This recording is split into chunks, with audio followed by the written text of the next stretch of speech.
অভিনয় অঙ্গনে এফএস নাইমের পথ চলাটা শুরু অনেক আগে থেকে, তবে পরিচিত এই নামটি একটা সময় কিছুটা আড়ালে চলে যায়।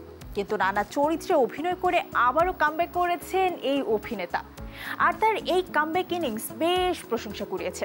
সম্প্রতি এই অভিনেতা গণমাধ্যমের সঙ্গে কথা বলেন সমসাময়িক নানা বিষয় নিয়ে, যেখানে উঠে আসে তার কামব্যাক ইনিংস সহ নানা বিষয়। আর এর বিস্তারিত জানাচ্ছেন দেব রায় দীপ্ত। এক সময়ে গান করতেন তিনি, বন্ধুদের নিয়ে গড়ে তুলেছিলেন ব্যান্ড দলও, বাচ্চাদের নানা ধরনের বাদ্যযন্ত্র। সেই মানুষটা এখন দেশের ওভার দ্য টপ বা ওটিটি প্ল্যাটফর্মের নির্ভরশীল অভিনেতা। তিনি এফএস নাইম, যার শুরুটা হয়েছিল গান আর মডেলিং দিয়ে। 2006 সালে প্রথম নাটকে হাতে খড়ি তার। সেই নাটক অবশ্য অনুরোধে ঢেকে গেলার মতো করেই।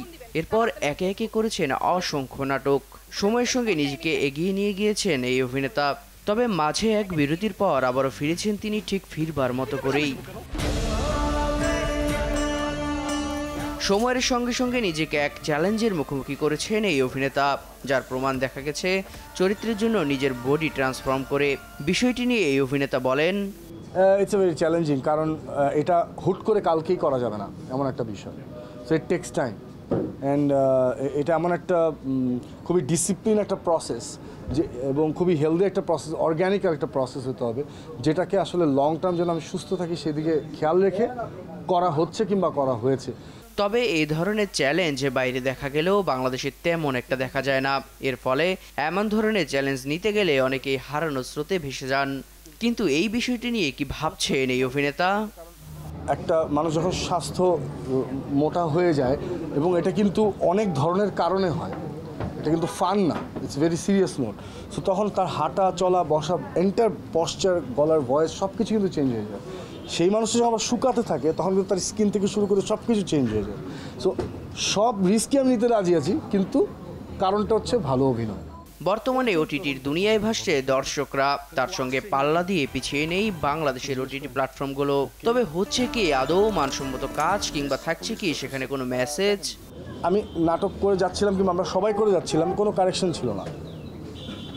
এখন কিন্তু কারেকশন আসছে, তার মানে কি ওনার সবাই কিন্তু দেখে যেটা হওয়া উচিত কিংবা হওয়া উচিত না সেটা কিন্তু পরিষ্কার করে বলছে। সো আমি বলবো যে এটা অনেক পজিটিভ একটা সাইন। যেহেতু নতুন করে নাইমকে পাচ্ছে দর্শকরা, সেহেতু নাইমের প্ল্যান কি আসলে কাজ নিয়ে, এমন প্রশ্নে নাইম বলেন, আর যদি সিনেমায় বেশি ব্যস্ত হয়ে যায় তখন একটা ওয়েব করা, 6টা সিনেমা করা। ওয়েব সিরিজ মানেই যেন এখন থ্রিলার গল্পের সমারোহ। সবাই এই থ্রিলার ঘরানা সামনে রেখে সেফ গেম খেলতেই ব্যস্ত। থ্রিলার গল্পের পাশাপাশি নিজেদের সংস্কৃতির গল্প তুলে আনা উচিত কিনা, এই প্রশ্নের উত্তরে নাইম বলেন, অনেক গল্প কিন্তু হচ্ছে, এখন আমরা ওই ভালো গল্পটাকে চুজ করে আমরা দেখছি কিনা, সবাই পেট্রোনাইজ করছি কিনা, এই দায়িত্ব আবার আমাদের। যেমন আমি কাজল লেখার নামটা বললাম, দেয়ালে দেশের নাম বলতে চাই, রাজকুমারের নাম বলতে চাই, ওমরের নাম বলতে চাই, সকল সিনেমার নাম বলতে চাই। সো প্রত্যেকটা সিনেমায় তো একটা ভালো প্রয়াস নিয়ে করা হয়েছে না। এফএস নাইম নিজেকে ছাড়িয়ে যেতে চান অভিনয়ের ভেতর দিয়েই। অভিনয়ের মাধ্যমেই বেঁচে থাকতে চান দর্শক হৃদয়ে বছরের পর বছর। দেব রায় দীপ্ত, দেশ বিনোদন।